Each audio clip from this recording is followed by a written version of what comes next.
Okay. Okay, April, I am dropping the YouTube link in the chat right now. In the chat right now. Should be there to you. I see it. So I'm gonna have to go off screen for a second because oh, we're live on YouTube now. Yeah, that's how it works. Okay. No, I Okay. wasn't saying that to be. Yeah. So I But it won't hasn't be. been shared, I so don't they can't want see this anything. to. It hasn't been shared, right? Right, So so nobody has it. right. Okay.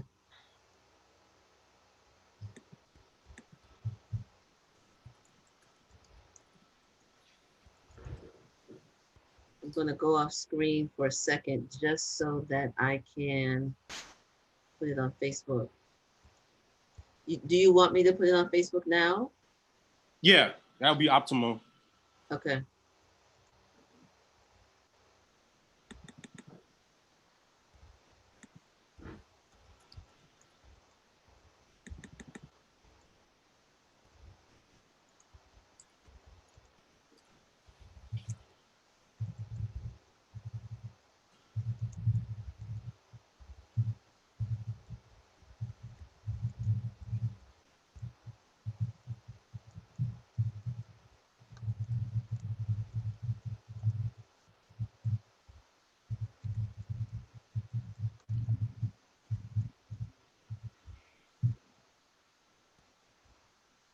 All right, so it's 7 o'clock.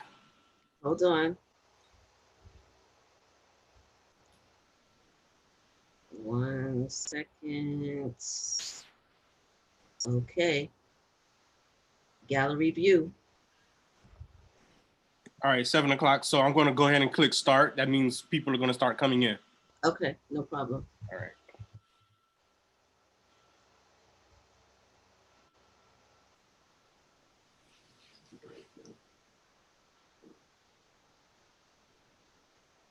Can we all see the chat? Yeah, you should be able to see the chat. Okay.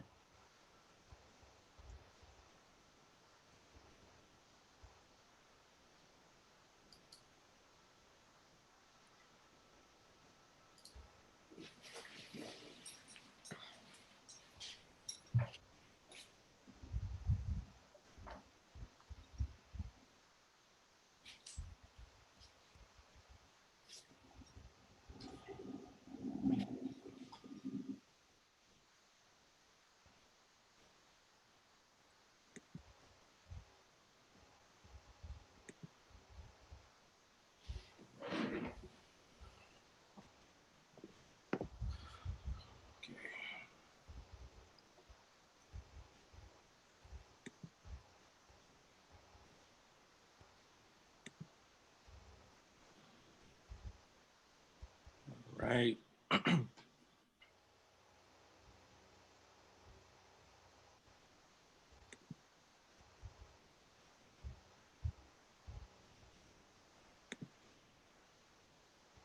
Oh, I see Tim. Okay.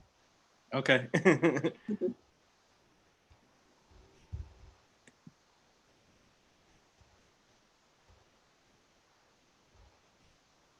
Cherie is here. Oh, nice, nice. I mean, she didn't put it in the chat, but You looking at the list? no, I'm looking at the text message. She's like, I'm here. Oh, okay.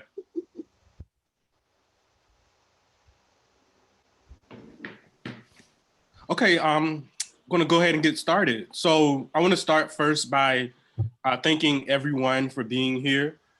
We are all here to discuss a moment in Howard University history.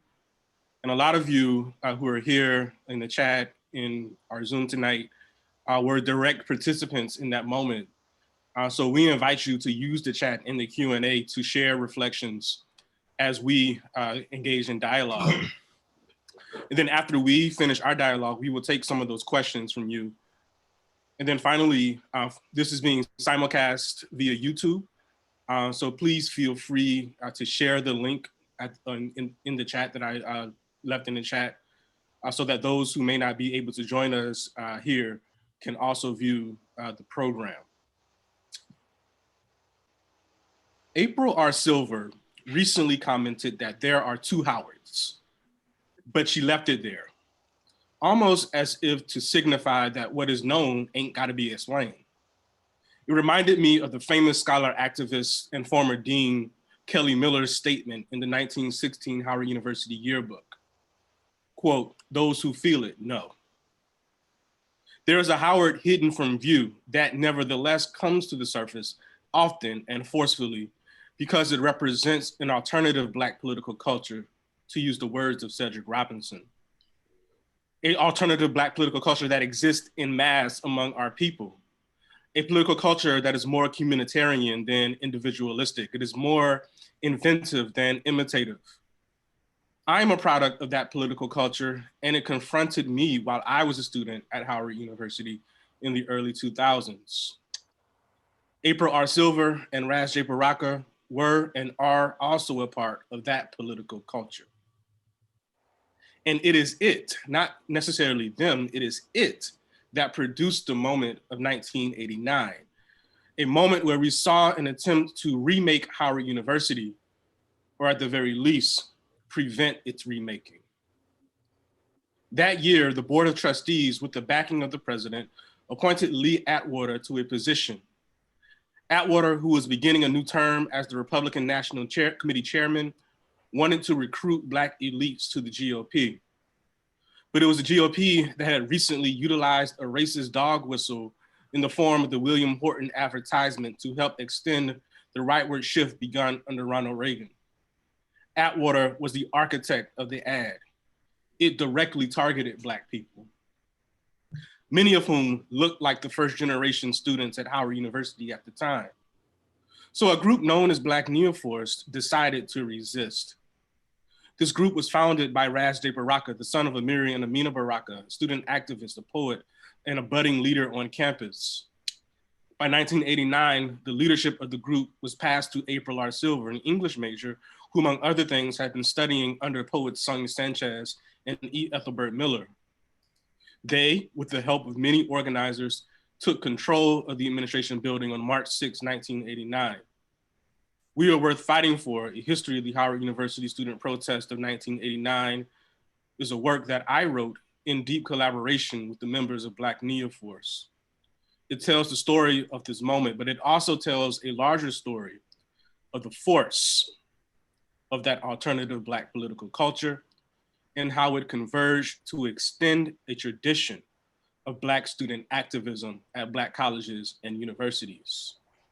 The late 80s and 90s were an important site for that work, and that work continues. I am joined by Ms. Silver, who would eventually found and remains the CEO of Aquila Work Songs, a direct extension of the work of Black Neoforce, and now Mayor Ras J. Baraka, mayor of the city of Newark, New Jersey, whose political career is rooted in this moment as well. And so I would like to first begin with a question for both of you. And it's a very simple question, but I think it helps orient this conversation in important ways. And that question is, why did you attend Howard at all in the first place? And what were your first impressions of that space in the state of Black education in the late 1980s? Who do you want to answer first? It's up to you all. All right, I'll go first, and but before I answer the question, if I may, say hats off to you, Dr. Myers, for the work that you did, and as you said, this deep collaboration with the organizers of the Howard University protest in 1989. I want to say what's up to my brother, Mayor Baraka, as well, and definitely also just give thanks. You know, we start off and we just give thanks to our ancestors and all those who came before us. So I know we'll, talk about that a little bit more. But to answer your question specifically, you know, I love to tell this story about my, going to Howard. Um, in high school, I was not interested. and was just weary of this. You got to prepare for college. You got to prepare for college in 10th and 11th grade. And I just gave into it because in my home, it was just expected that I would go to college, but I didn't want to think about it. I just had to, I just wasn't excited about it. So somewhere around the 11th grade, I went to one of the college fairs. And I should say that I was born in New York, but I went to junior high and high school in Los Angeles. So 11th grade at Hamilton High School in Los Angeles, I went to this college fair reluctantly, dutifully, and I saw this sea of white people with the different tables. And then I saw these Black people off in the margins. And I was like, wow, this looks interesting.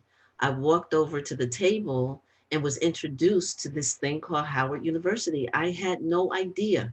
This was 85, I guess. I had no idea that there was such a thing as Howard University. I had no idea that there was such a thing as a Black university. And I was drawn in immediately to see the pictures, to see the enthusiasm of those recruiters. I think it was a man and a woman. And when they started talking about all of the people who graduated from Howard, I was instantly converted. I knew in that moment that that's where I was going to go to go to college. I just knew. I had never heard of that. That there was no such thing. Um, so I applied. I was so sure that I was going to get in. It is the only school, the only university that I applied to. My plan was to apply to Howard, and I had discovered that Loyola Marymount in Los Angeles had a late application process. So the plan was if I didn't get into Howard, I would stay in Los Angeles and go to Loyola Marymount.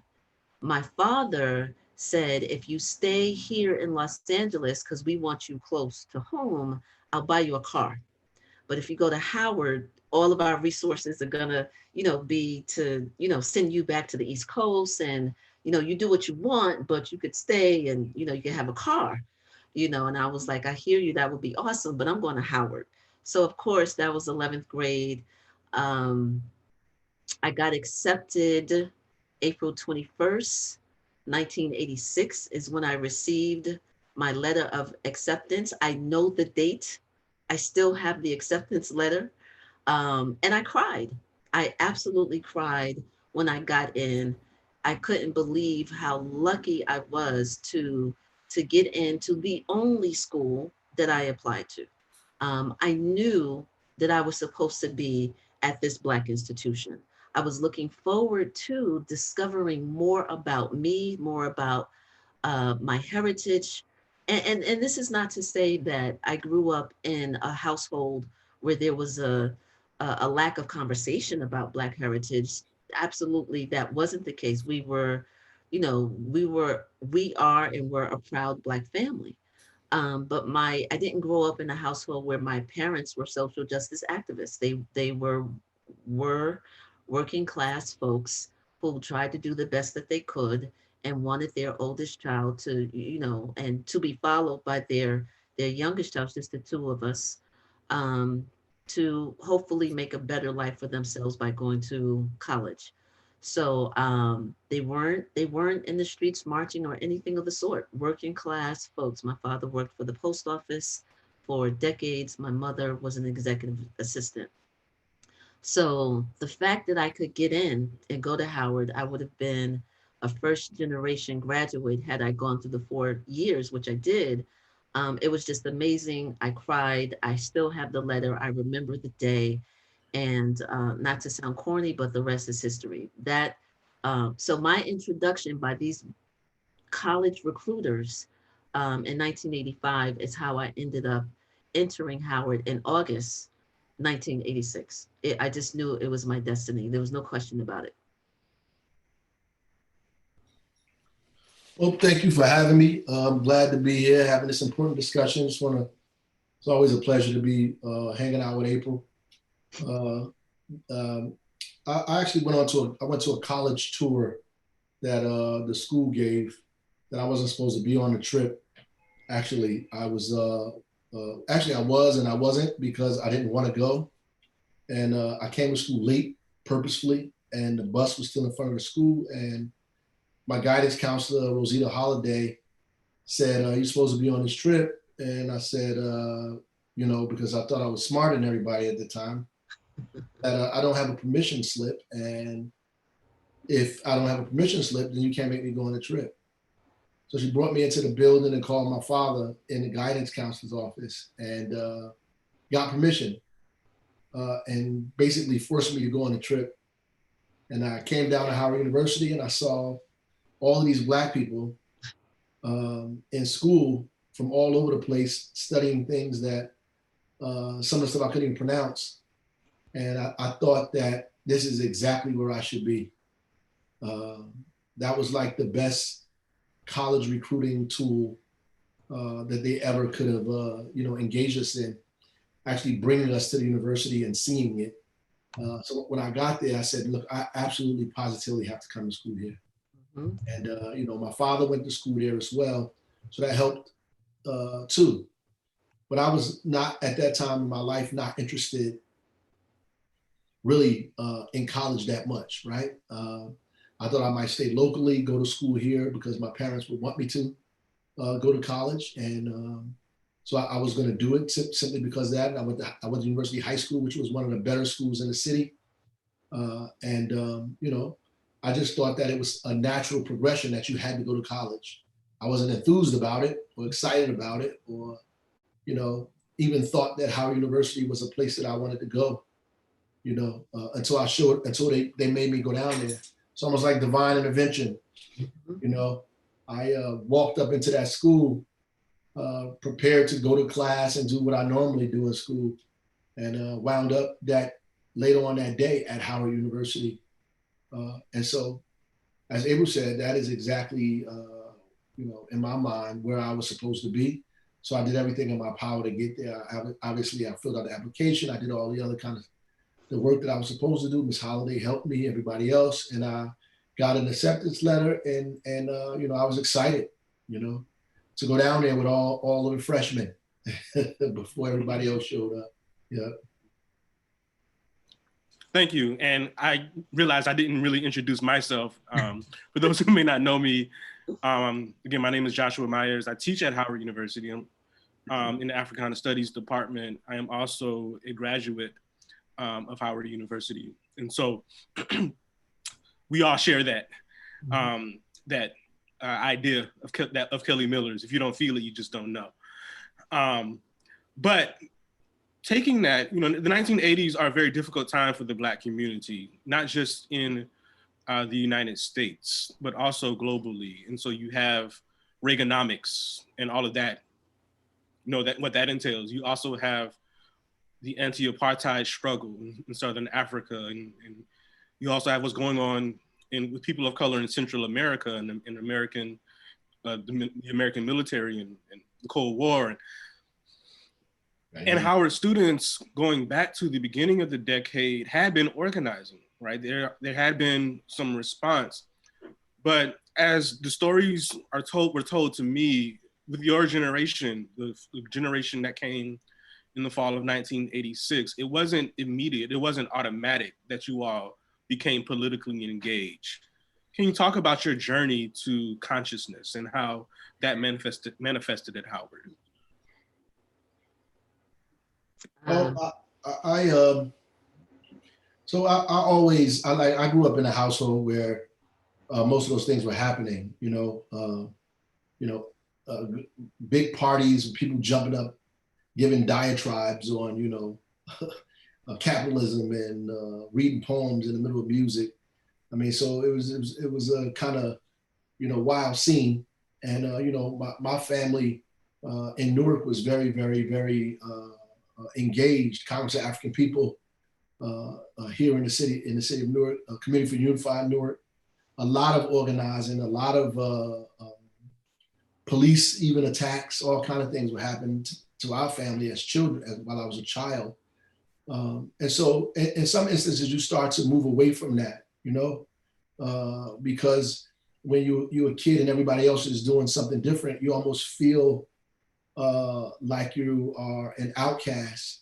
People talk about you because of your name, the way you dress, the things you're interested in. You don't celebrate Christmas. You don't have normal birthday parties, all this stuff. So you almost kind of move away from that because the rest of the society, the superstructure, is actually teaching you the opposite of that. Like the poetry I heard at poetry readings when I was a kid was never the poetry I heard in high school, right? So when I wrote poetry, I actually thought I was doing something wrong, or that these people were not reading. If I heard Sonia Sanchez read a poem, it certainly didn't sound like the poetry that we studied in school, or Linton Kwesi Johnson, a dub poet, or people that I heard growing up. And so when I got to Howard, I thought it would be easy to just leave all of that in Newark.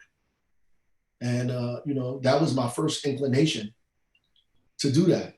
And I met a young man who was a part of an organization called Black United Youth. And he invited me to a meeting. And, just out of curiosity, you already, they got a magnetic attraction because you've seen this stuff before. I went there and I went to the meeting and they were studying a book called Capitalism and Slavery.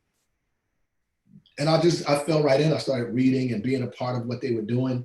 And it was almost like second nature. Like, look, wow, this is probably what I should be doing. But I was trying to do both, right? I was trying to do that Monday, Tuesday, and Wednesday. And on Friday, Saturday, and Sunday, I was cooling out with the New York crew and New Jersey and Philly and all those guys and wrecking havoc and doing what college students do. I was like 17, about to be 18 years old. Man, I was a kid. And when you look back on that, you see all the mistakes and stuff you made. I was just a child. And, when I started going to those meetings, I was trying to get them to convince other people to be a part of it.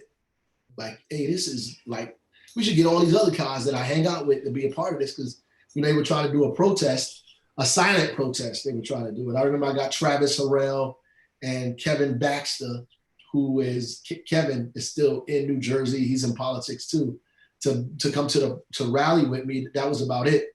Nobody else would do it. And so I decided to leave that organization and bring what they were doing to my friends. And that's how it began. That kind of thought process is really the way it happened. It just progressed like that. It wasn't like a well thought out kind of, it was like just an emotional reaction of a 17, 18-year-old boy who felt like, look, I'm tired of being over here and being an outcast. I'm just going to make both worlds collide. And that's what happened. It's a really important lesson for political organizing.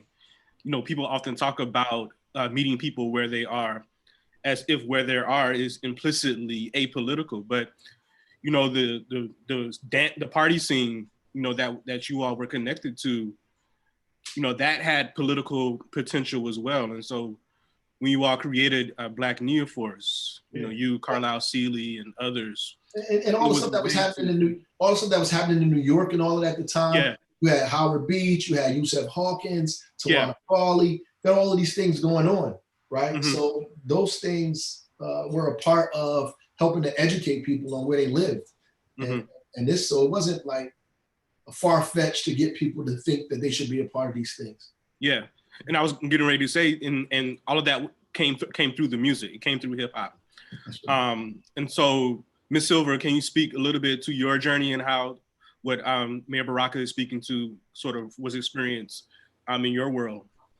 In terms of being politically educated, was that the crux? Yes. Yeah. My first organization, the one thing that I remember clearly as a freshman was the abundance of opportunity to be involved, to be engaged, to do something. And it was overwhelming. It was absolutely overwhelming. I knew that I wanted to be more than just a student in the classroom. So my the very first organization that I joined was the California Club, because remember, I'm a native New Yorker, but I'm coming to Howard from Los Angeles. And that was just me wanting to be involved and getting to know people. And then after that, I joined the Alpha Sweetheart Club, because, you're presented with Greek life or Black Greek life. And, I had never been experienced or presented with any of that. But again, this was me searching to try to figure out what am I going to do because I want to be more than just a student. So along the way with me going on this journey of discovery and what's available and, how do I use my talents and such, I ran, and I was writing for the Hilltop as well, right? So somewhere around 87, 88, I'm, being introduced to this guy, Raz Baraka, who's going on tour, and I'm covering events. I think I actually covered, and I think you put this in the book, Dr. Myers, that National Black Student Unity Conference. I think I'm saying the name wrong, but I think I covered it. So I'm being introduced to all of this political education and why I came to Howard in the first place. And I see this guy, Raz Baraka, with this young woman who at the time was Lisa Williamson. And I'm blown away, absolutely blown away. So it was complimentary content and speaking engagements and events that, like you said, I was an English major, but also an African American studies minor. So all of this real live current commentary complemented what I was learning about a woman named Sonia Sanchez, a man named Amiri Baraka, and I was like, wow, this is exactly what I wanted to get outside of the classroom. And then when I discovered this guy, Raz Baraka, who was so dynamic and speaking, was the son of Amiri Baraka, I was like, whoa, lineage is right here. So I'm following them around. I'm going to different events. I'm being politically educated. And it just spoke to my soul, right? Um, and then I started going to the Black Neoforce meetings, which were newly formed, totally engrossed, inspired, intellectually stimulated. And I was like, wow, I'm learning so much. This is exactly where I want to be. This is what I want to learn. And as you mentioned in the book, I just start promoting the organization just because. I would make up flyers. I used to be a work study student at the Department of Energy. And so, in my enthusiasm to be a part of, not even a part of, but just to go to the meetings on Fridays and to share my enthusiasm and my love of what I was learning without anybody asking. I didn't know anybody. I just started making up my own flyers and posting them everywhere that I could on campus. And was particularly proud of myself because I would put them in the stalls of the women's bathrooms where it was least expected. I walked around campus with flyers and tape, putting those flyers everywhere because I wanted to share my joy about these conversations, these debates, the love fest that was going on, the intellectual stimulation. That's how much I loved Black Neoforce. I wanted everybody to know. I would tape the flyers on benches on the yard just because, not knowing anybody, but I was that inspired, that intellectually stimulated.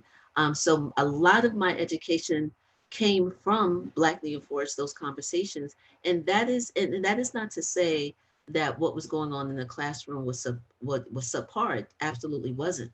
Um, May Baraka help me. Who was the and Dr. Myers, you can help me too. Dr. Russell, somebody was the head Dr. of. Russell Adams. Yes, Yeah, yes, he Russell was Adams. one of my professors. Yes. Learned so much. And in my English classes, I learned about our culture through poetry, through the literature, of course. So I was just, it was an amazing space to be in. It's what I expected and more. So much of my political education came through Howard. And I think this is important to note as well, Dr. Myers. Um, I had a sense of what was going on, of course, in terms of current events. I wasn't a news junkie. I was not. I could have a surface conversation about what was going on, be it Howard Beach or whatever. The thing that I knew the most, besides stats, besides details, besides remembering people's names, the thing that I knew most was that it was wrong. That's the thing that I knew most, that it was wrong, it was not righteous, that we as a community deserved better. I couldn't quote NASDAQ nor detail, no ideology. I didn't have any of that language. I didn't have any of the, and I don't think it's this is needed per se. It's important, but I was driven by a sense of what was righteous, what was just, and whatever I needed to do as 18 or 19-year-old to amplify the fact that this was wrong. I just wanted to be a part of it. No aspiration whatsoever. I just knew that it was wrong, what was going on, and I knew that Howard was the place that was going to help me find the language, help me find the discipline to articulate the greatness of who we are first and foremost. I knew enough to know that talking about Black people couldn't always be in the context of us being brutalized. You understand what I'm saying? So my dual mission was to amplify the greatness, to be honest about collectively where we could do better, and to make sure that what was wrong was righted. And so Black Nia Force, Black Nia, the Swahili term for purpose. What about this word, this acronym force? Can you talk a little bit about where that came from? I think it's one of the most interesting parts of the story. Yeah, I think this guy, the gentleman name was John. I can't. I'm trying to remember his last name. I can't. But he came up with the acronym at a meeting that we were early on trying to put together what we were trying to call ourselves. You know, first the Sons of Panthers was what we were toying around with. Then the Sons and Daughters of Panthers, because Gail Sharp had showed up. And so he came up with this acronym FORCE, Freedom Organization for Racial and Cultural Enlightenment. And the concept behind FORCE, that it was a vector, right? It had speed and direction, you know, as a body at rest remains at rest until acted upon by some force. Force was the mass times acceleration, all of those things. See, I still remember all this stuff. Our job was to accelerate the masses. We thought the people were apathetic, and we would be the force that would accelerate them to get them moving and active and engaged in the community. That's incredibly relevant. It was incredibly relevant then, and I think that whole concept is relevant now. But that's where it came from, almost out of nowhere. That came, and then he never came back. That guy. So I don't know what his purpose was, but he fulfilled it that day. It was divine, as you said earlier. Yeah, I always thought that was both profound and prescient. And so at a certain point, Mayor Baraka, you decide to step down from the leadership of the group. You all had burst onto the scene on campus. I remember reading in my research the Hilltop story, talking about the founding of the organization. And for a strong year, it's growing and building, and then you make the decision to step down. Can you talk a little bit about that?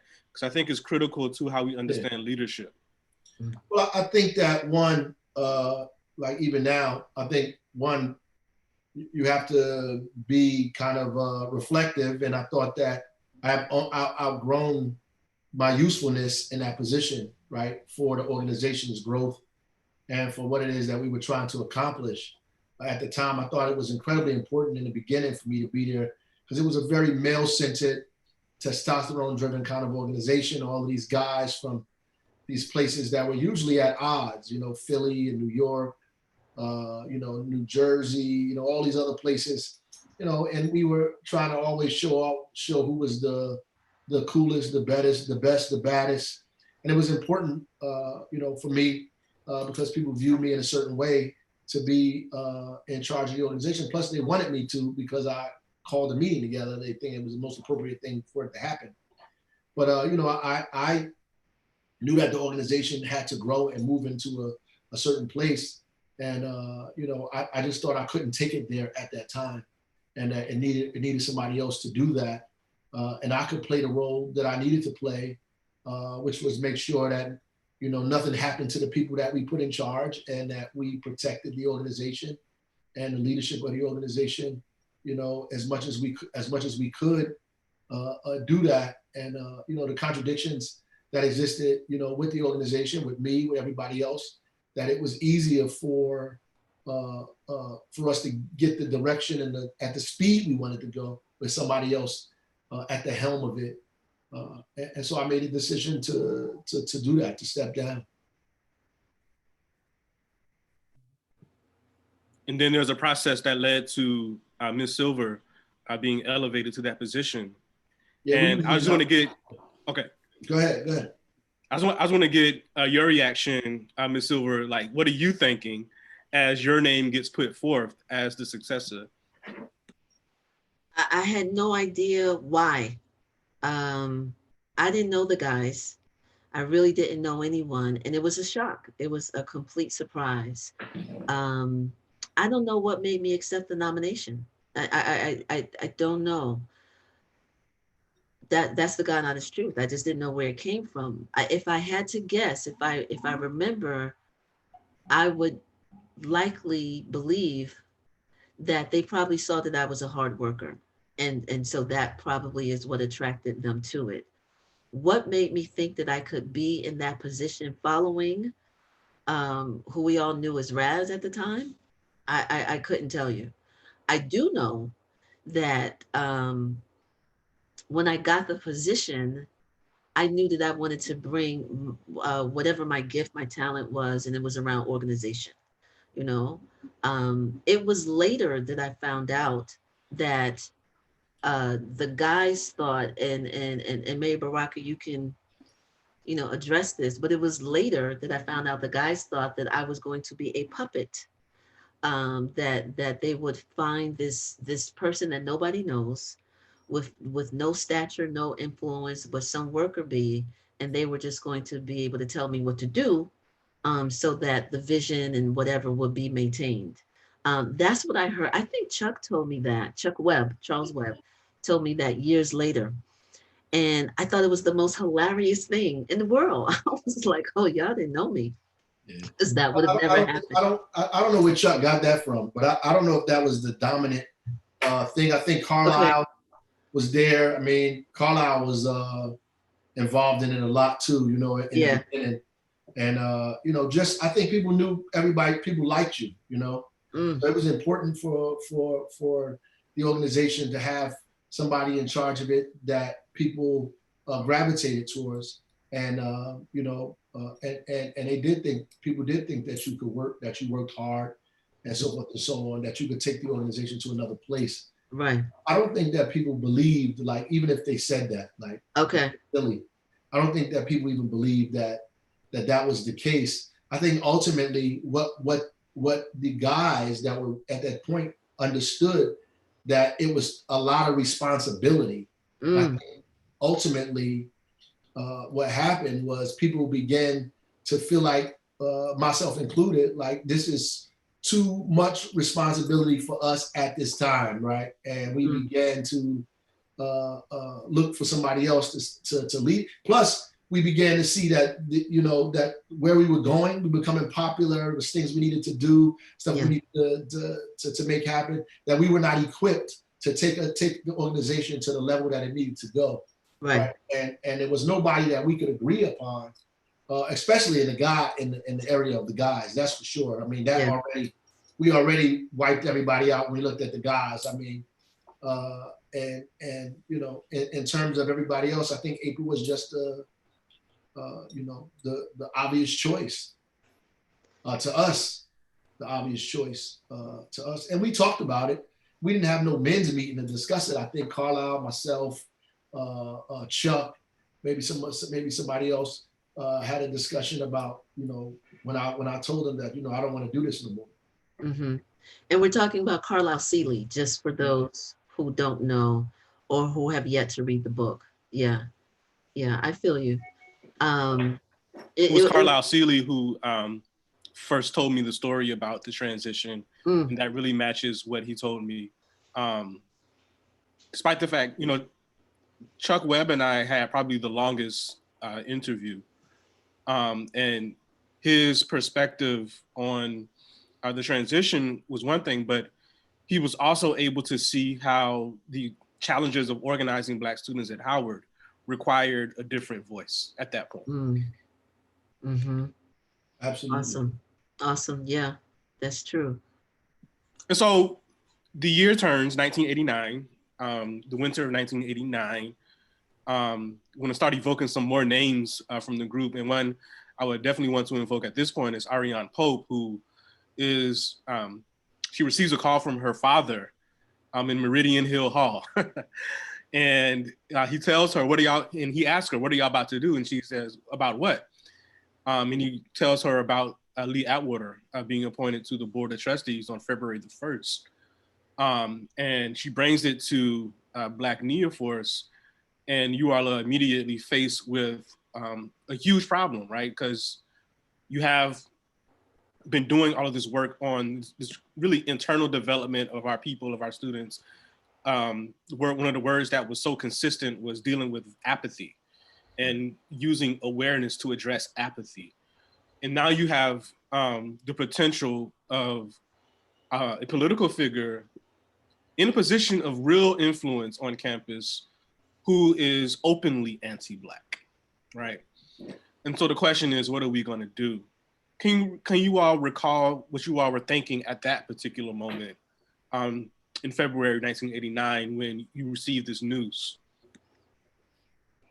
Hey, Baraka, I'll follow you.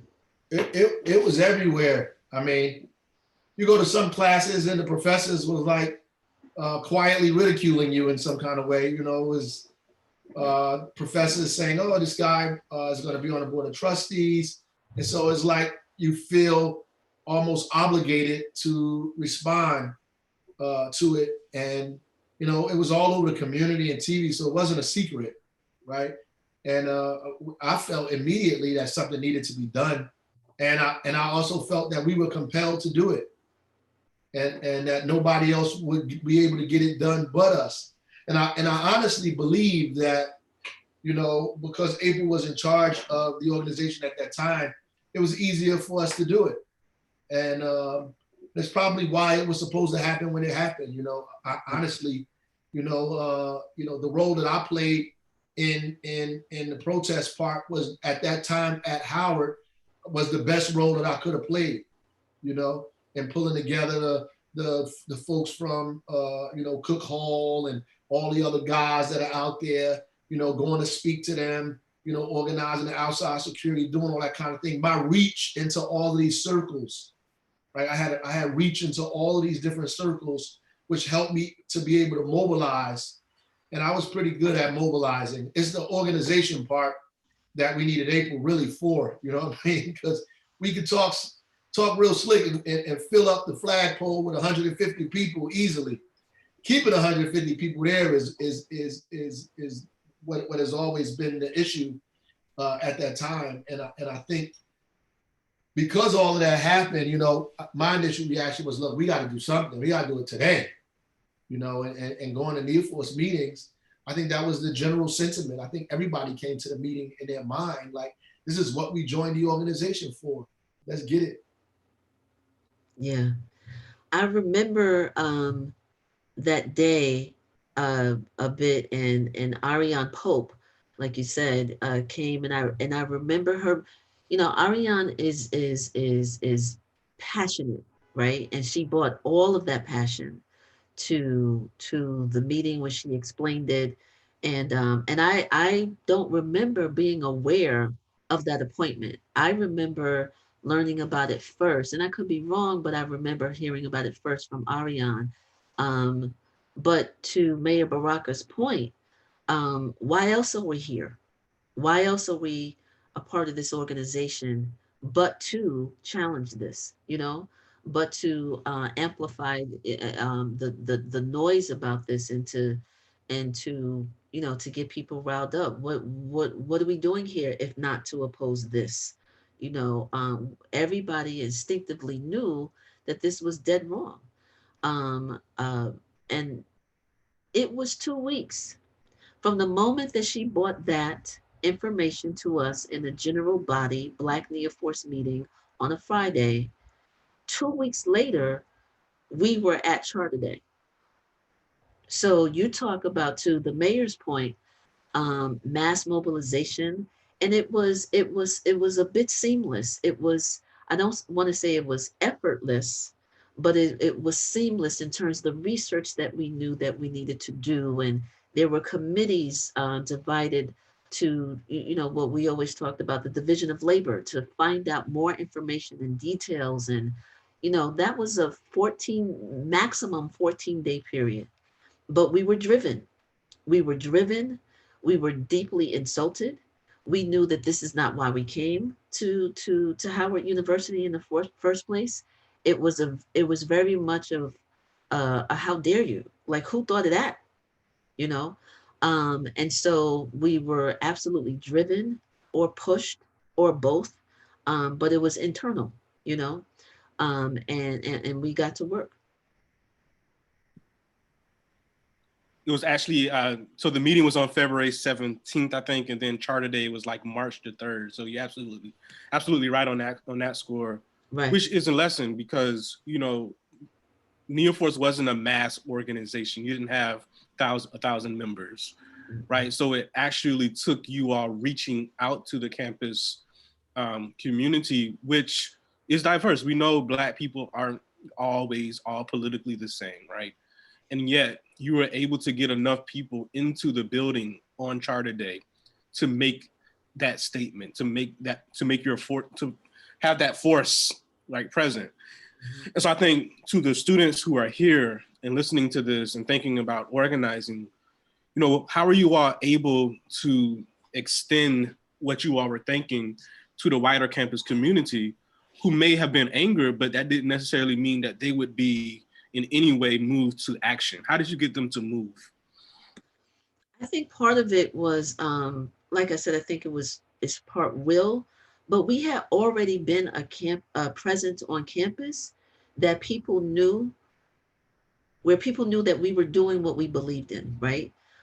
We were ridiculed on campus. You have to imagine um, young Black men walking around in Black t-shirts, Black sweats, Black boots, and everybody had on a Black tam.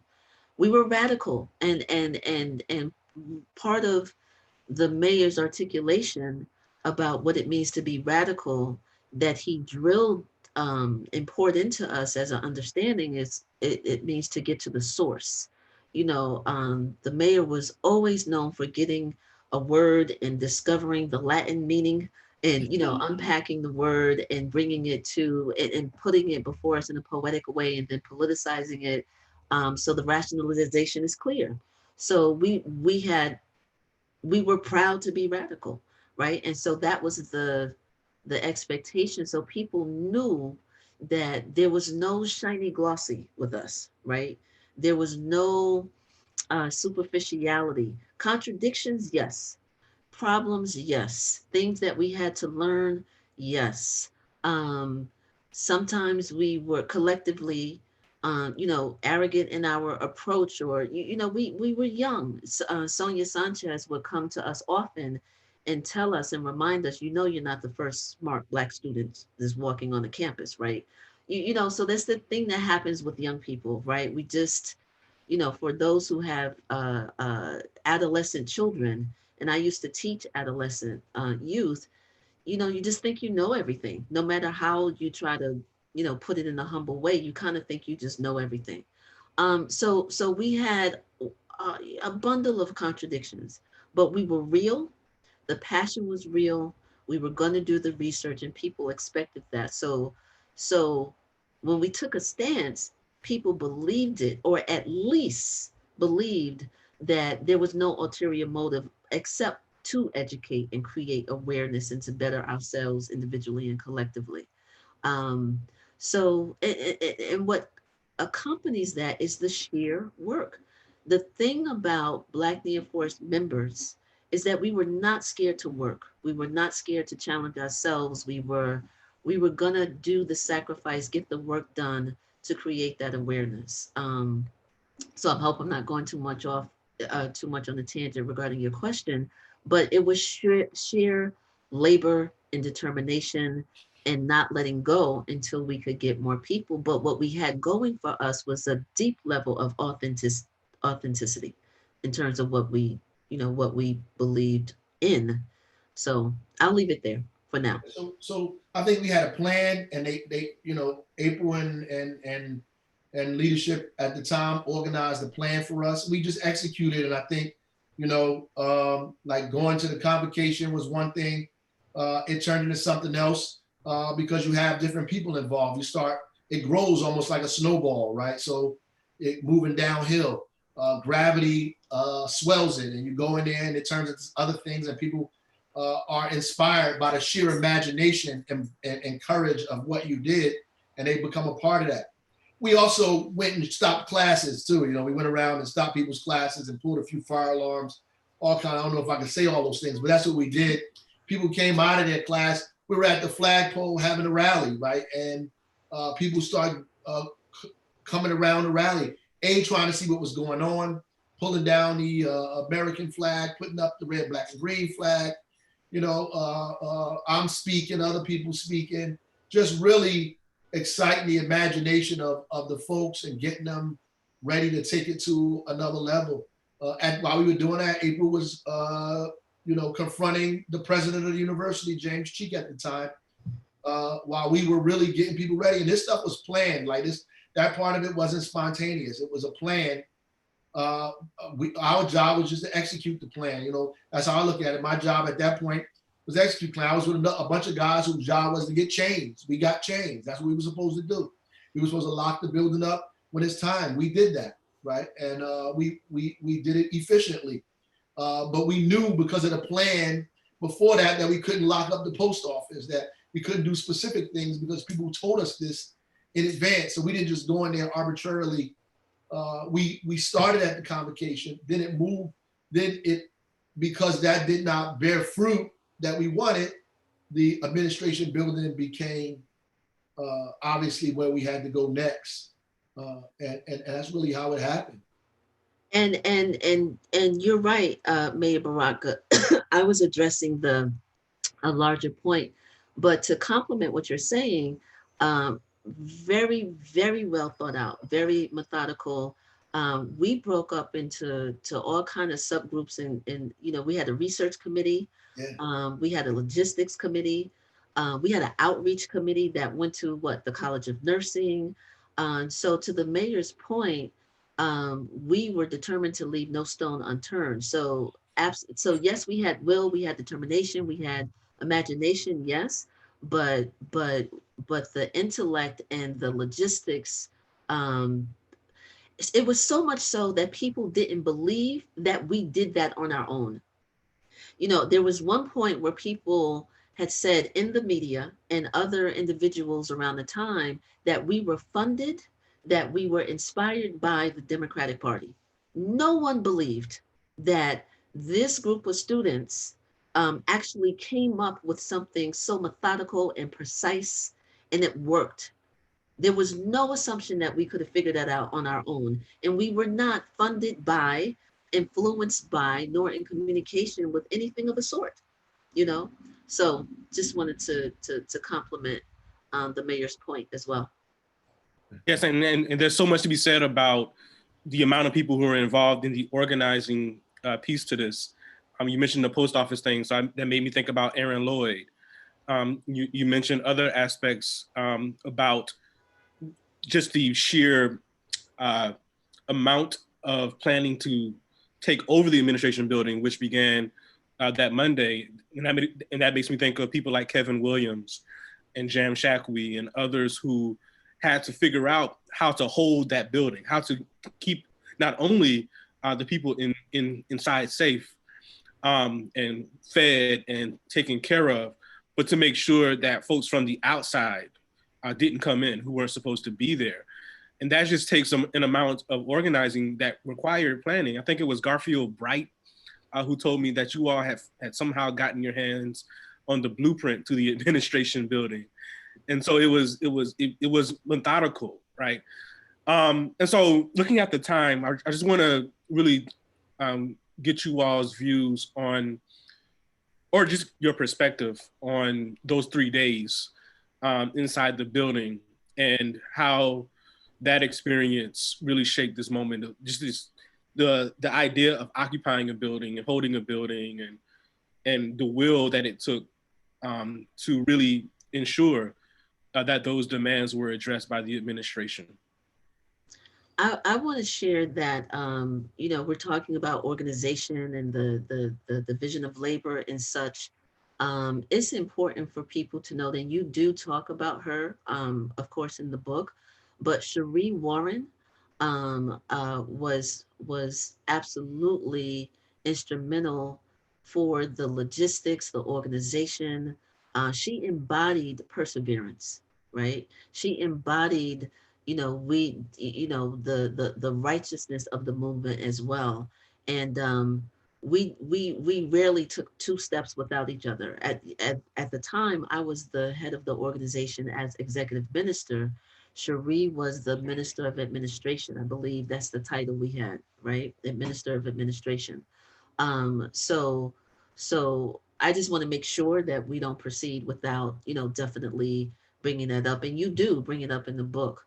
But to your specific question about the 3 days, um, you know, it really was a nation in motion in a way, in a figurative way, right? We had all kinds of committees. Cherie and I and Will Sims and Cody Coleman and Zenobia White and Garfield Swaby, Rob Turner. We were Dave the Porter.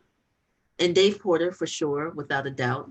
And I think I still might be missing one or two other people. We were the designated ones. It was a coalition, but Black Nia Force was the head of the coalition. So by default, because I was the head of the Black Nia Force at that time, I had that leadership role. But we worked as a unit, um, sleepless nights, and it was decided internally that the mayor will be on the outside, right?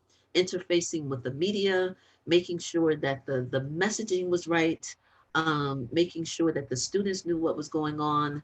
The cover of the book is this young man, Raz Baraka, yelling at the police. So what was very clear, we were very clear about our roles and our personalities and how that fit. I would not have done well yelling at the police, trying to get everybody energized. That wasn't my strength, so everybody played to their strengths. And the mayor was did an excellent job. Everybody did an excellent job. But I remember the level of organization, and people played to their own strengths, their own talents. There were food committees, there were entertainment and arts committees going on each floor. We occupied the entire building. Right. There was security, involved. It was just absolutely amazing on every front. It was the epitome of us coming together. And again, people still to this day just didn't believe that we had the imagination, the resources, the intellect, the inspiration, the endurance to pull this off. And the other element that was really important was the community itself. I love to tell the story. We all love to tell the story about Kathy Hughes, who we now know as the head of what is it, Urban One. It was, but this was before Radio One. This was before Kathy Hughes, the entrepreneur, had all of the radio stations or whatever. She was just at WOL AM. She played a significant role in us staying alive in the building. You talk about it in the book as well. She got on the airways and made sure that the community was in support. So, because of her support, we had more food than we could consume. The boxes that came into the building to support us when we were occupying the building included sanitary napkins and tampons.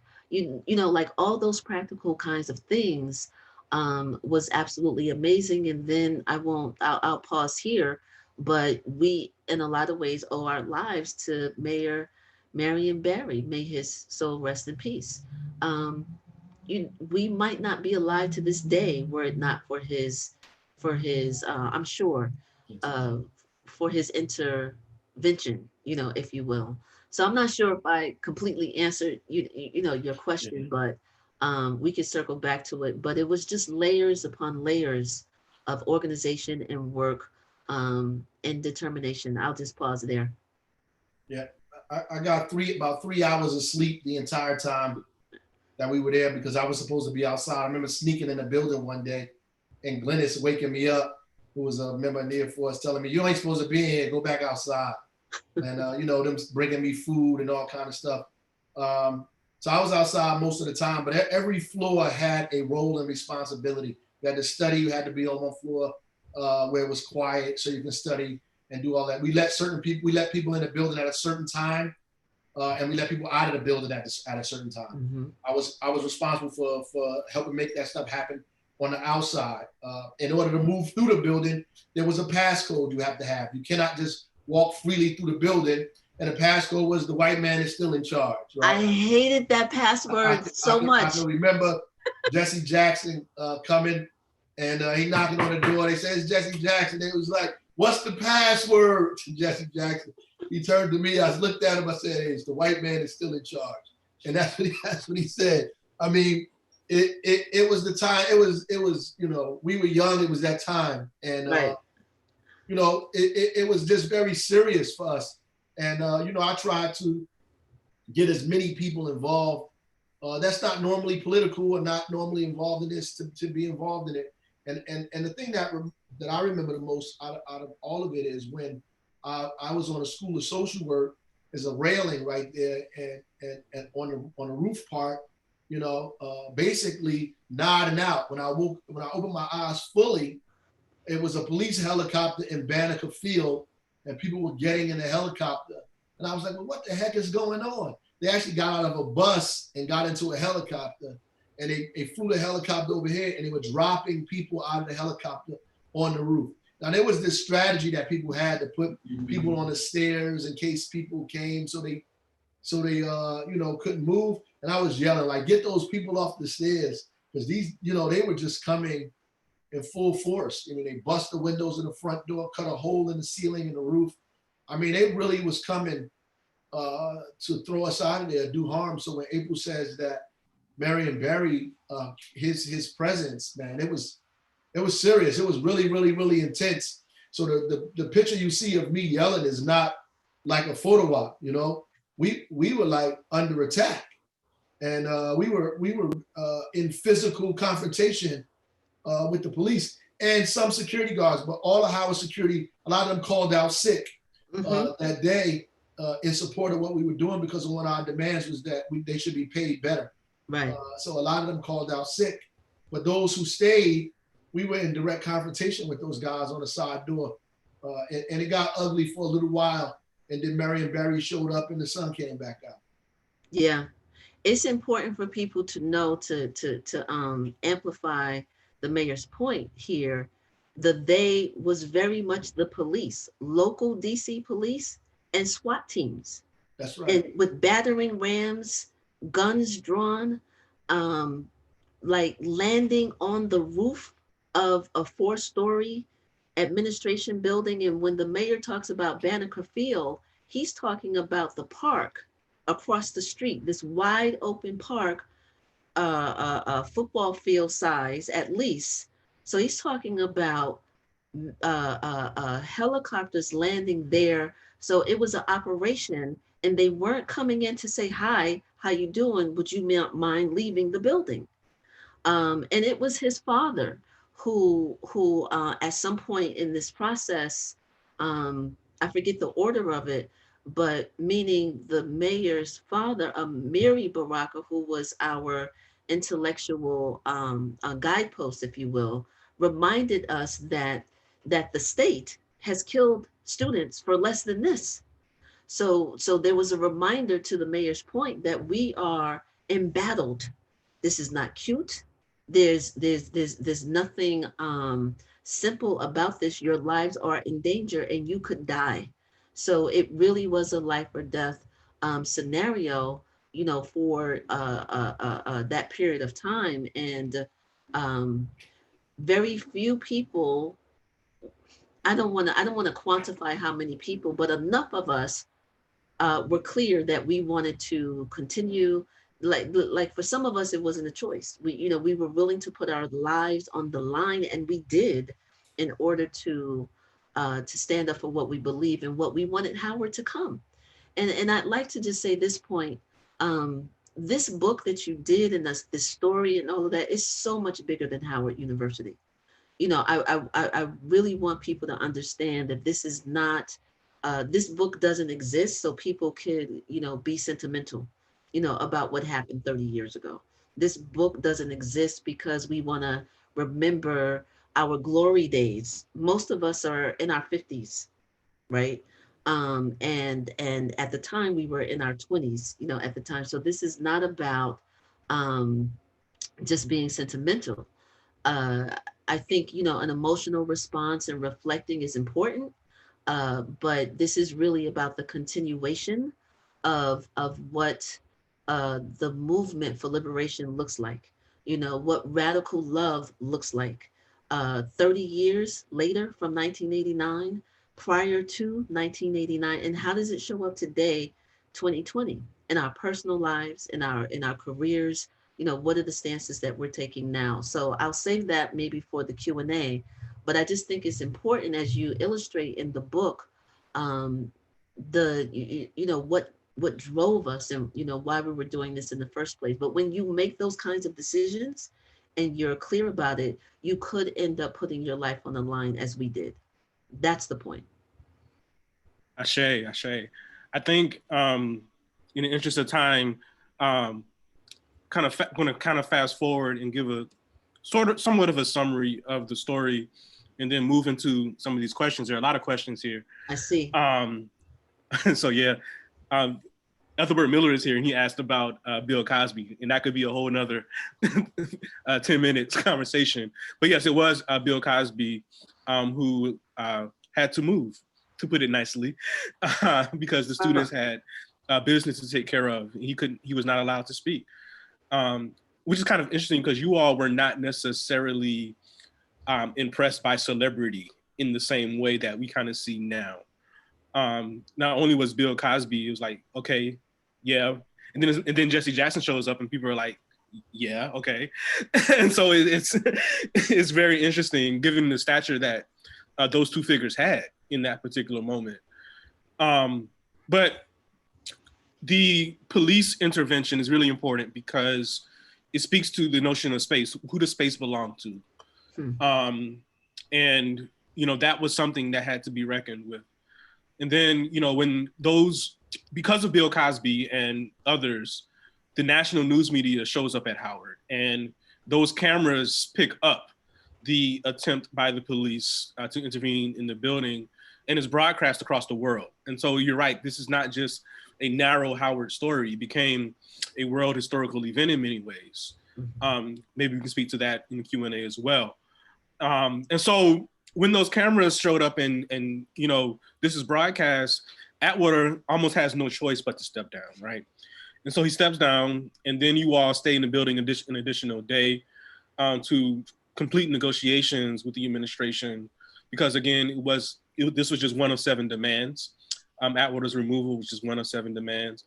And then you added 3 more demands. I think Donald Temple is here, who played a crucial role in helping you all. And so finally you leave the building, and then for the next few months, you struggle to get those demands implemented. The next academic year, you all continue to struggle to get those demands implemented. And then you decide that spring to run for student government. You win, and then you have this moment, you have a year essentially in power, with student power, with the lever of student power to try to transform Howard. And so I think that kind of speaks to some of the questions about the links between protest and organizing and some of the things that you were able to accomplish. And I don't know if you all want to speak to your year as leadership of the Howard University Student Association. But I think that's a crucial legacy of the protest, because it then builds from there, right? And so you enter into the 90s with all of this experience, and everything that you all have done since is really, I think, I would argue, is connected to that particular moment. So I don't know if you all want to speak to that, or if you want to go straight to the questions, or I'll just leave it up to you all. Well, you're right. One built upon the other. It was I think we were in the School of Engineering, maybe, when we decided.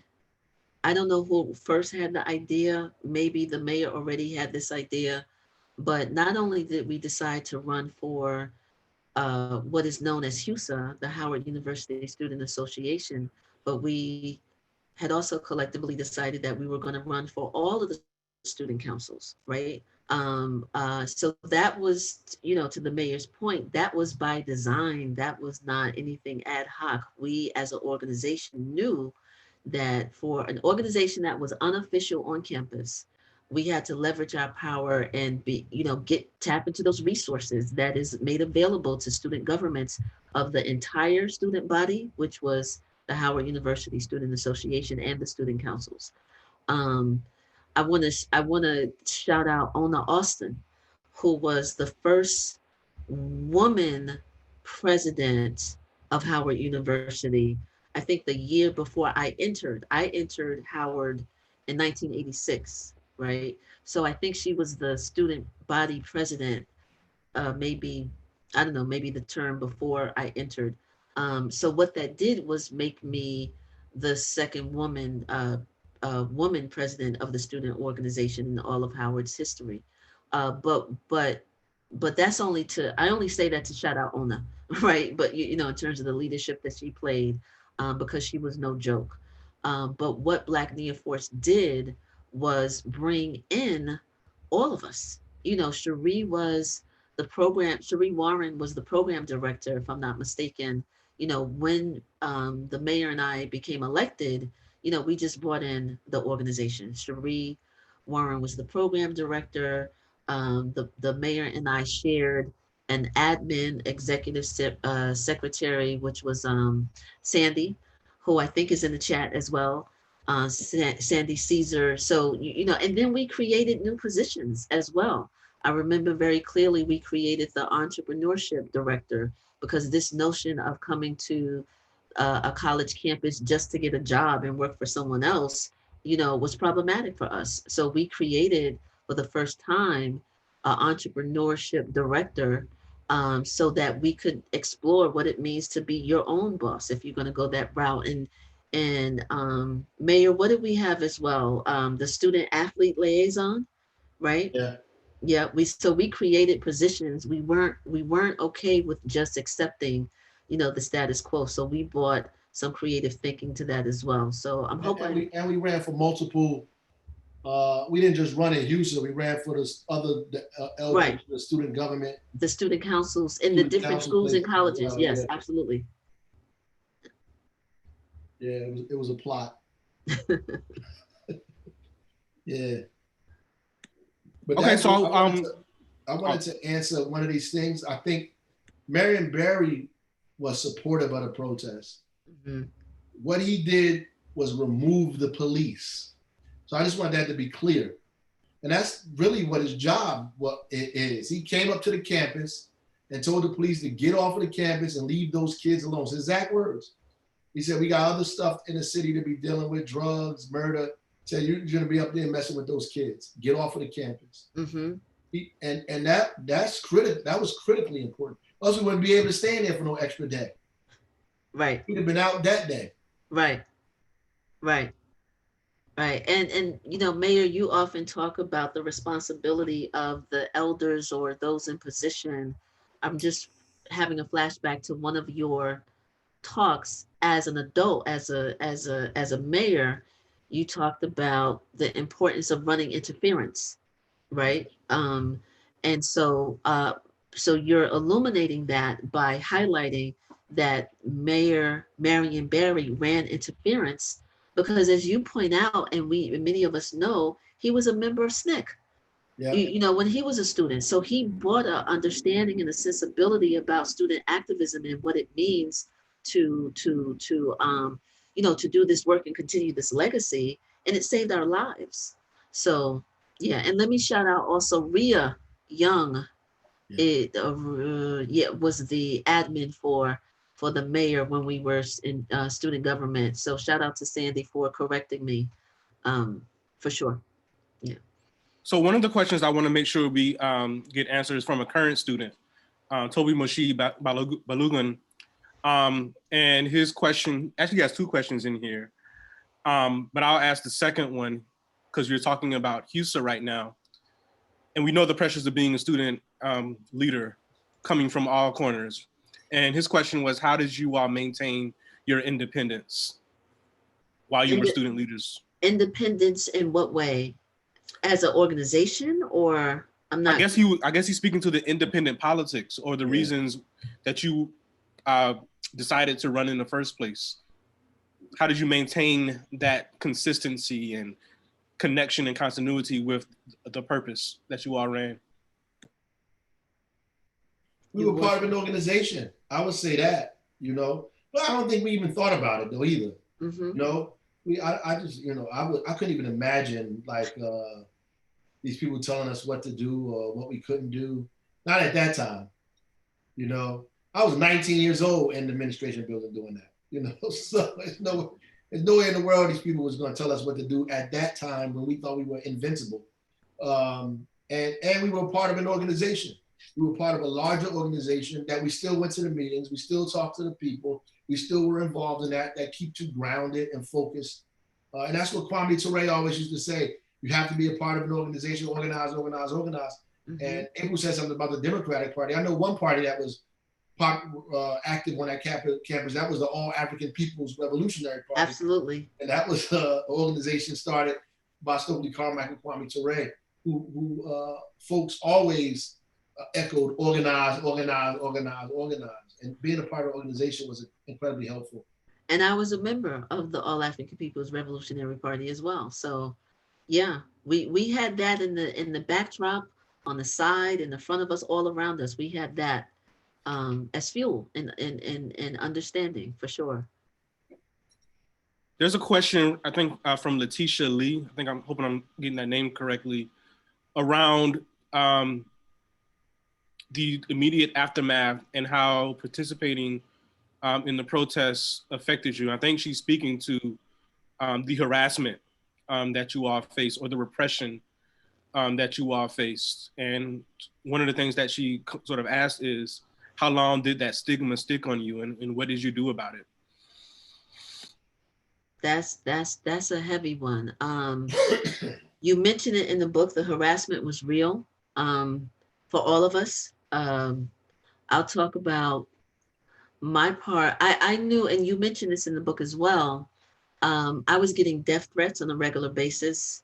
I don't know how the skinheads somewhere in middle America found the telephone number to my dorm room, but I would come home, while we're doing all of this work, to all of these death threats. And because the security arm of Black Neoforce was what it was, I had security for months. The members of Black Neoforce, the men and the women of Black Neoforce who were part of security, were with me 24 hours, except when I went to the bathroom, because it was just that, the death threats were real, to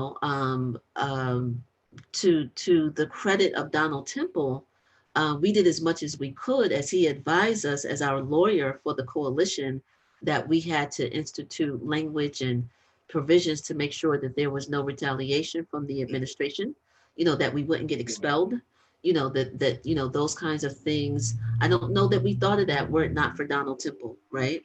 But that was on paper. But in real life, and I'll turn it over to the mayor, because I know he has his own stories, but it was real, it was traumatic. It took years for me to even think about some of the work and the emotional toll, and doing that at 20-something years old. I didn't even decompress from the emotional impact, for years and years and years later. So I'll pause there because I know the mayor has some other serious harassment going on as well. Well, I think the most troubling part with me was, they just tried to deregister me. Mm. So I mean, all the other stuff, that went on, you almost expected like this kind of foolishness. And, we did what we could to protect each other, and we did that. But, I had to go to every teacher and get my, schedule signed, all this stuff by teachers to get validated, Mm-hmm. because they they just took my validation. You had these validation cards, they just invalidated me, and I was basically not a student, but I was going to class, taking tests, and by the grace of God, that probably was my best semester. Was during the protest semester was my best semester, and I attribute that to Black Near Force, Mm-hmm. because Black Near Force encouraged study and success and intelligence, which forced you to read and study and do your work because you had to be excellent, academically, and that was important. And so that was my best semester. And so when I went to those teachers, it was easy for me to get signatures from teachers, from professors, saying he was in his class, this is the grade that he got, and I had to go to the administration building. And God knows, everybody who goes to Howard in past, present, and future knows how horrible going to the administration building can be, trying to get registered and validated and all of that stuff. So it was a nightmare just trying to go through that process.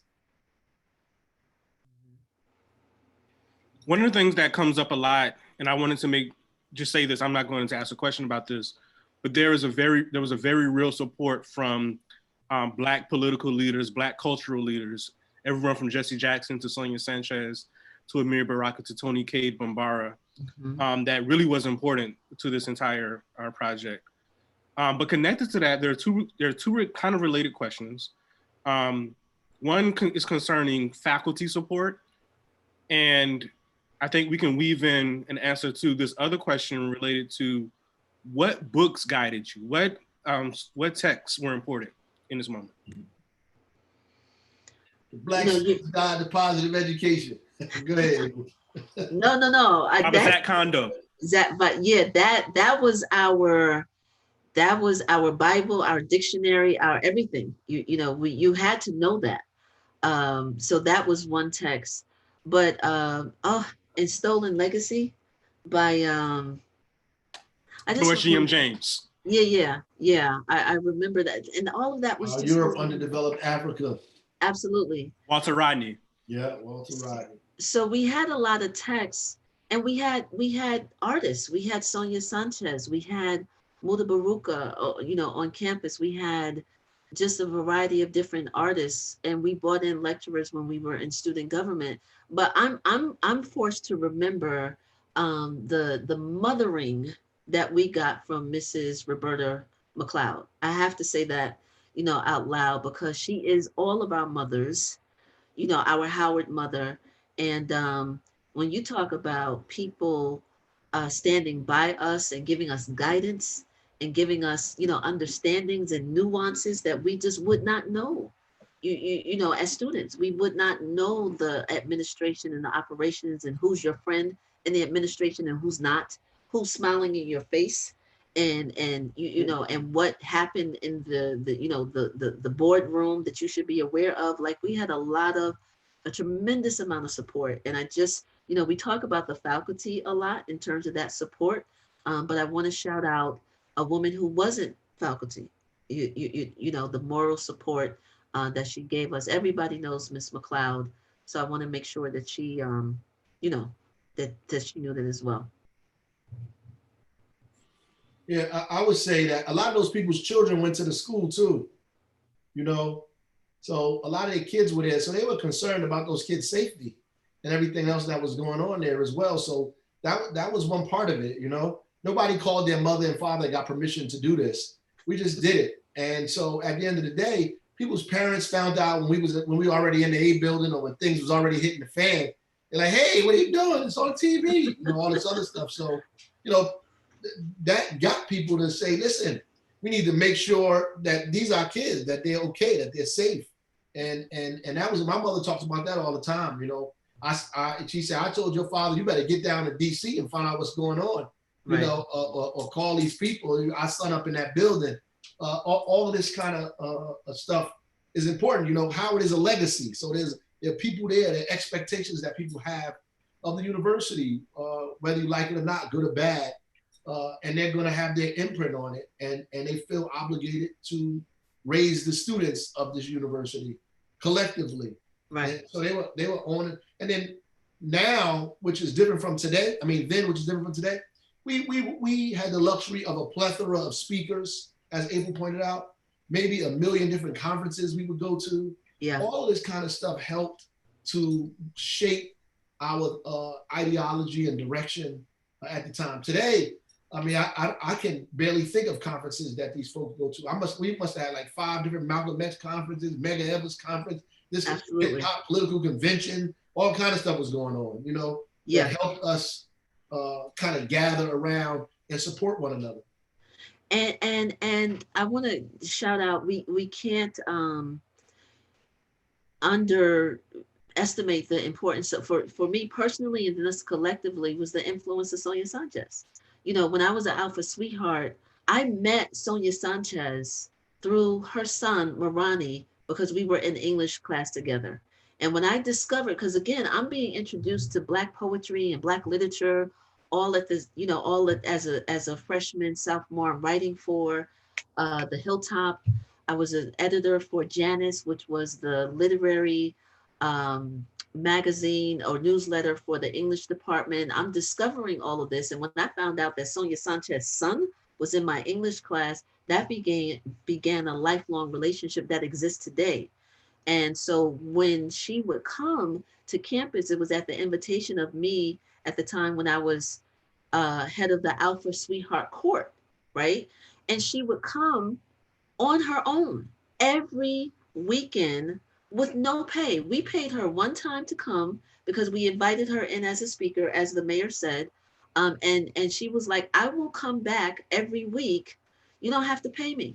There's no honorarium. Just give me a Amtrak ticket and I will be here every week. And she was. So to the mayor's point about what we had access to and the level of commitment that people, not only her, but Sonia Sanchez gave to us, we could sit at her feet every week. And we did in the reading lounge of the Blackburn and ask her questions. But it wasn't just about, hey, how was your life? But we were studying, right? You know, she brought us texts and we studied, but connected to that was issues of character, right? Issues of personal development. What does it mean when you have an organization? And one thing she always said, you got to make sure that there's an even number of men and women in leadership. So it wasn't just about texts and intellectual exercises, but it was about how to organize, how to build, how to be honorable in your work, how to respect one another, and what to look out for. So I just need to, to say that part as well, because it was just as crucial as any text that we learned from a professor on campus. Thank you for that. I'm going to wind to a close, but I do see Kimry Hughes here. His role was just as important as Marion Barry's role. Absolutely. Kimry Hughes was the deputy mayor of youth services at the time. We definitely want to shout him out. And just really quickly, some other faculty that people may or may not remember, but Ronald Walters was crucial. Of course I remember, yeah. Eleanor Traylor, Joseph McCormick, Alvin Thornton. Those are all my teachers. Yeah. So the political science department in particular. Yeah.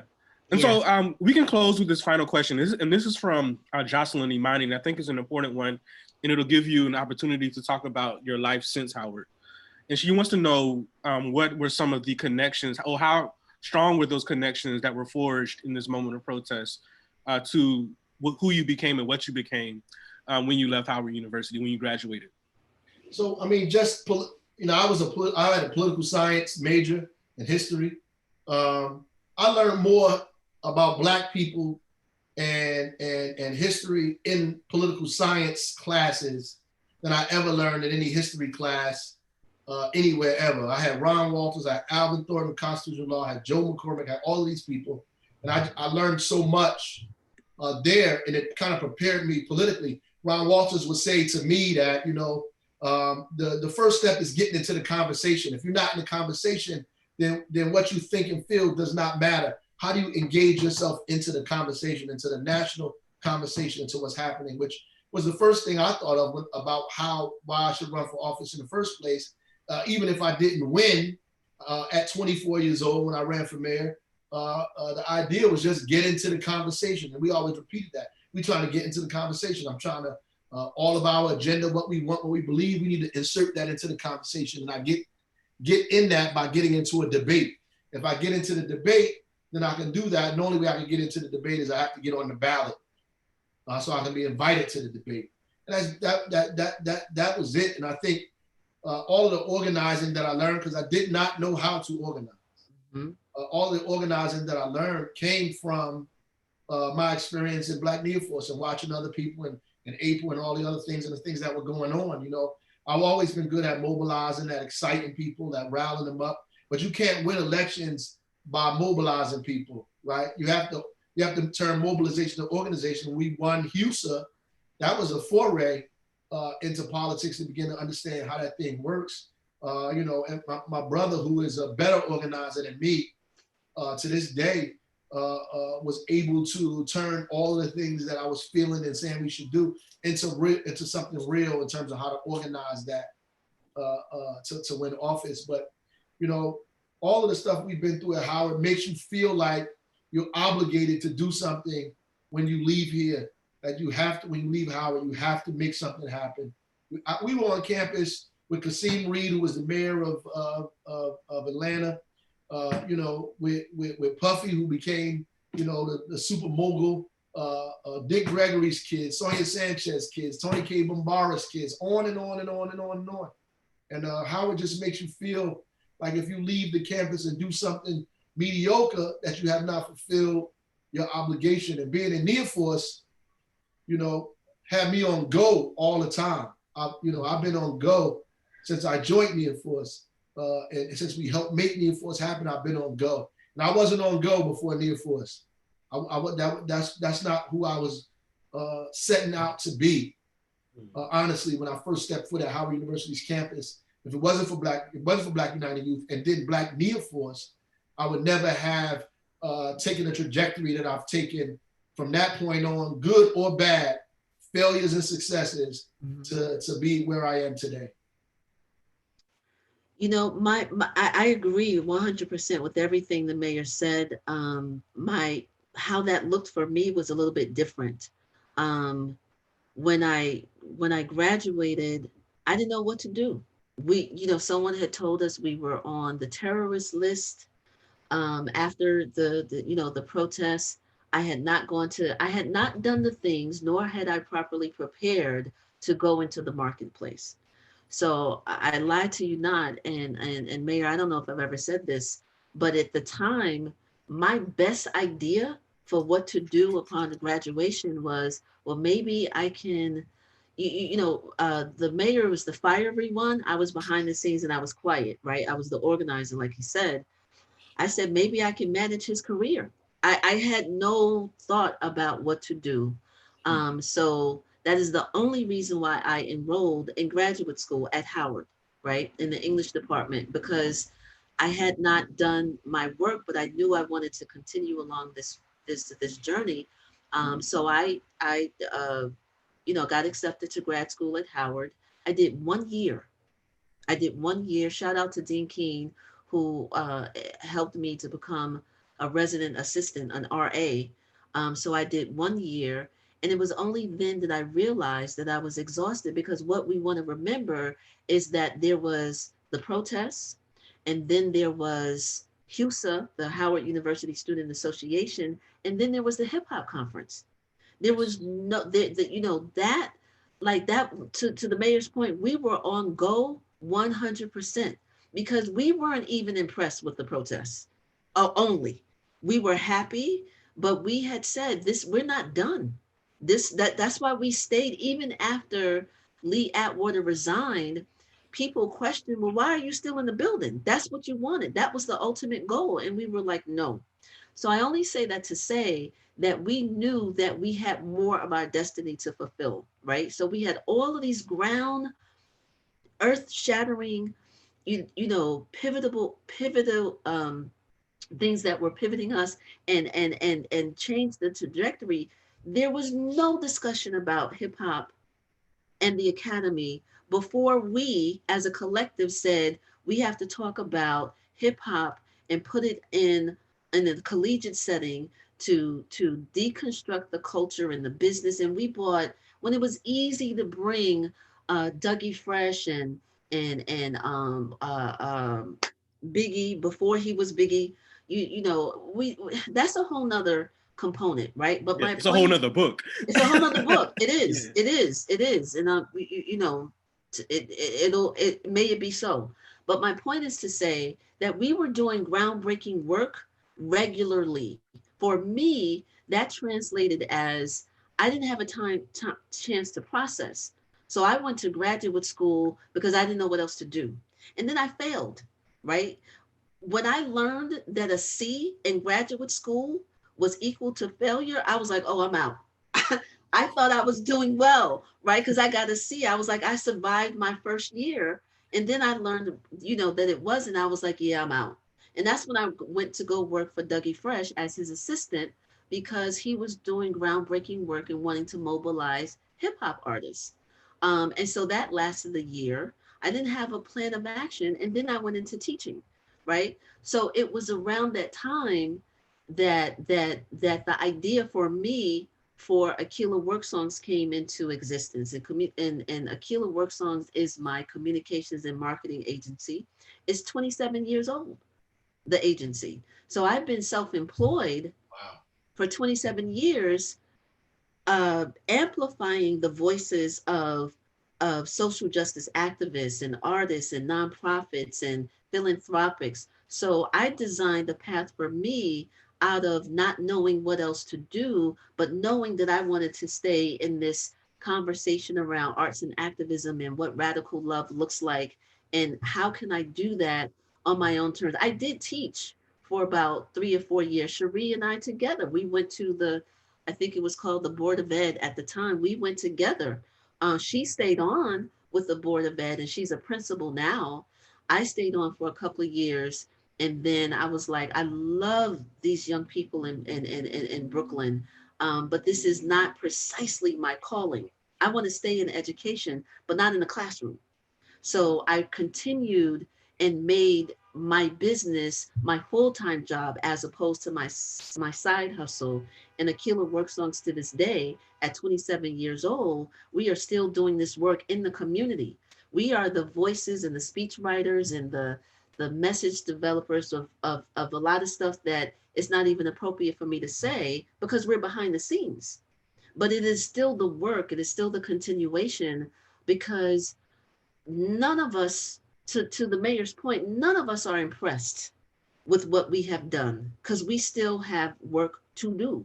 There's a song, not to be super corny, but for everybody who loves Stevie Wonder, there's a song from his album, Full, Full, somebody put it in the chat.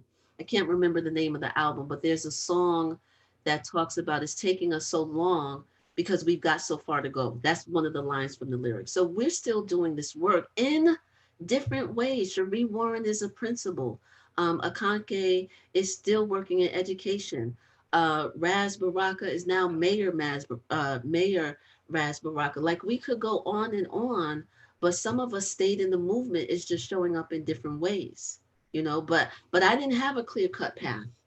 At the end, my understanding of what I needed to do, how I was going to use my talents, came, a short journey afterwards. You know what I mean?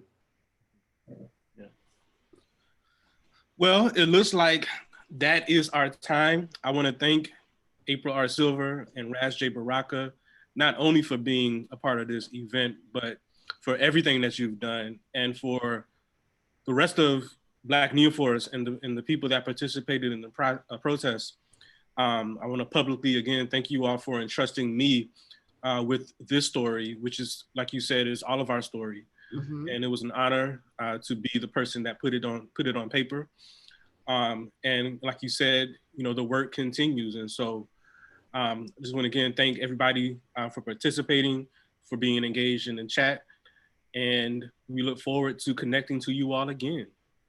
Let me thank you, Dr. Myers, for your work and for your guidance. All of the professors. There's so many people we didn't name. This is it's impossible to name, but the Yeah. professors. But I would say, stay in contact with us. You know these are through social media or whatever, because we still have work to do. I think there's probably some unanswered questions, so we can continue this in whatever way. But thank you to you as well. Thank you to our ancestors that remind us every day we got work to continue. Howard is sacred ground. Howard University is sacred ground, and we have to, do what we can to make sure that it's accountable to the students. Yeah. So I'll leave it there. I just want to say thank you, man, for putting this together, inviting me to be a part of this, to take this trip down memory lane, think about a few things. I just saw Asantua on the chat there from Yeah. AAPRP. It just brings back so many memories, so I appreciate it. Anytime you need me to be involved in a discussion like this, please call on me. I'm interested in participating. Thank you. Thank you. All right. That does it. Okay. Have a good night, everybody. Okay. Have a good night.